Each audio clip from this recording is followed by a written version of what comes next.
Innovative कारनामों की तफसील एग्जिबिट की, तो इन सब को देखकर अंदाजा होता है कि आप एक बड़ी तब्दीली का आंसू लेकर यहां जमा हुए करना चाहते हैं, ह्यूमन ट्रैफिकिंग से समाप्त करना चाहते हैं, यहां के सिटीज को सस्टेनेबल डेवलपमेंट का मॉडल बनाना चाहते हैं, यहां बिजनेस को फरोग देना चाहते हैं, इनोवेशन को फरोग देना चाहते हैं, गुर्बत। तो मेरे लिए आज टॉपिक जो रखा गया है उसका ताल्लुक उम्मीद से है, वो आशा। मैं समझता हूं कि महाराष्ट्र के मुख्तलिफ मकामात हम लड़ाइयां पैदा की जाए, पोलराइजेशन पैदा किया जाए, मुसलमानों को अलग थलग करके रख दिया जाए।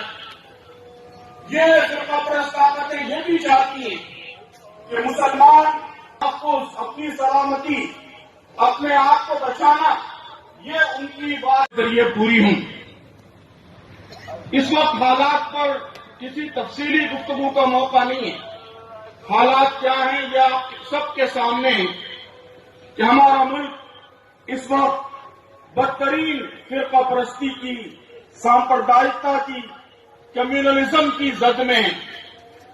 फिरकापरस्त ताकतें, ये कम्युनल फोर्सेस बिजनेस के लिए मौका नहीं है, या हमारे कैरियर के लिए मौका नहीं है, हमारी आइंदा नस्लें यहां जिंदा रहेंगी नहीं रहेंगी, ये इस पर सवालिया निशान है, इस पर क्वेश्चन मार्क है। ये मायूसी का रवैया है, निराशा का रवैया है, डिसअपॉइंटमेंट के रवैये को इस टॉपिक में एतदाल का रवैया कहा गया है। मॉडरेशन का रास्ता, संतुलन का रास्ता, तवाजुन का रास्ता भी बचना है।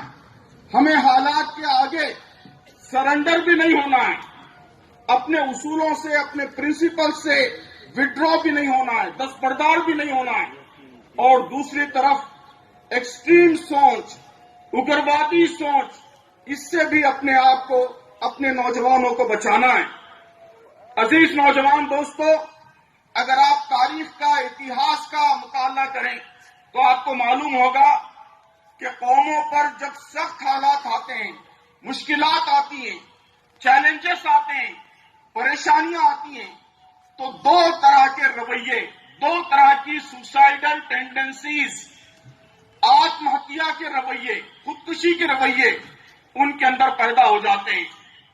वही दो रवैये जिनकी तरफ इस टॉपिक में इशारा किया गया है कि एक रवैया वो इंतहा पसंदी का, अतिवाद का, एक्सट्रीमिज्म का रवैया है कि हालात के नतीजे में आप गुस्से के शिकार हो जाएं, गैज़ो गज़ब के शिकार हो जाएं, नफरत के शिकार हो जाएं, आप कम्युनलिज्म का जवाब कम्युनलिज्म से देने लगे, सांप्रदायिकता का जवाब सांप्रदायिकता से देने लगे, आपके रवैये पैदा हो जाए, सबको आप अपना दुश्मन समझने लगे, उम्मीद की, आशा की कोई किरण आपको नजर ना आए, आपको ऐसा लगे कि टनल के आगे कोई रास्ता नहीं है, सारे रास्ते बंद हैं। तो ये रवैया एक्सट्रीमिज्म का रवैया है, इंतहा पसंदी का रवैया है। और इतिहास से, तारीख से यह मालूम होता है कि जिन कौमों के अंदर भी ये रवैया पैदा हुआ वो खत्म हो गई। ये सुसाइड का रवैया है, आत्महत्या का रवैया है। इस मुल्क में इस्लाम की, मुसलमानों की जो ताकतें दुश्मन हैं, वो यही चाहती हैं कि नौजवानों के अंदर एक्सट्रीमिज्म पैदा हो, इंतहा पसंदी पैदा हो, नफरत पैदा हो, मुसलमानों में भी कम्युनलिज्म पैदा हो। हमें इस रवैये से अपने आप को भी बचाना है, पूरी उम्मत को, उम्मत के सारे नौजवानों को भी बचाना है। दूसरा रवैया क्या है, दूसरी सुसाइडल टेंडेंसी क्या है, इस उन्वान में उसका भी जिक्र मौजूद है। मायूसी का रवैया, फ्रस्ट्रेशन का, डिसअपॉइंटमेंट का रवैया कि आप मायूस होकर घर में बैठ जाएं, आप ये समझें कि आप स्ट्रगल के लिए, जिद्दोजहद के लिए कोई रास्ता बचा नहीं है, आप डर का शिकार हो जाएं, खौफ का शिकार। मेरा नाम त्रिवेणी आचार्य है, मैं मुंबई से आई हूँ। मैं एक संस्था चलाती हूँ जिसका नाम है रेस्क्यू फाउंडेशन। रेस्क्यू फाउंडेशन संस्था का ये काम है कि जो बदनाम गलियों में फंस जाती है बच्चियाँ और महिला, उसको पुलिस की मदद से रेस्क्यू करके उसका पुनर्वसन करना। ये दूसरी बार मेरा यहाँ आना हुआ। एक बार टेड टॉक में मुझे यहाँ बुलाया गया था, तभी भी मैंने अपनी स्पीच दिया था और यूथ विंग से मुझे इनविटेशन आया कि आप ये यूथ विंग के प्रोग्राम में आओगे क्या। तो मैंने बोला हाँ, क्योंकि ये सिर्फ मेरी एक जिम्मेदारी नहीं, हम सबकी एक नैतिक जिम्मेदारी है कि अगर हमारे समाज में कहीं बुराइयाँ फैल रही है, कहीं बदियाँ बढ़ रही है, तो उसको ख़त्म करने के लिए हमें सबको आगे आना चाहिए।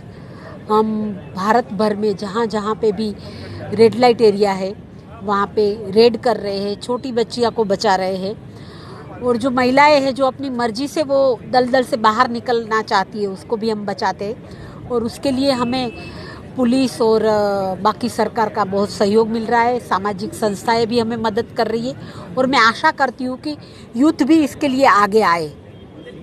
मैम, जैसा कि अभी हमको मालूम पड़ा है कि तकरीबन 10,000 बच्चियों को आपने बचाया है, तो जाहिर सी बात है ये बहुत बड़ा आंकड़ा है और इसमें आपको काफ़ी दुश्वारियाँ भी आई होंगी, काफ़ी वक्त भी लगा होगा, कई लोग भी आपके साथ जुड़े होंगे, तो ज़रा इस पर थोड़ा तफसील से बताइए।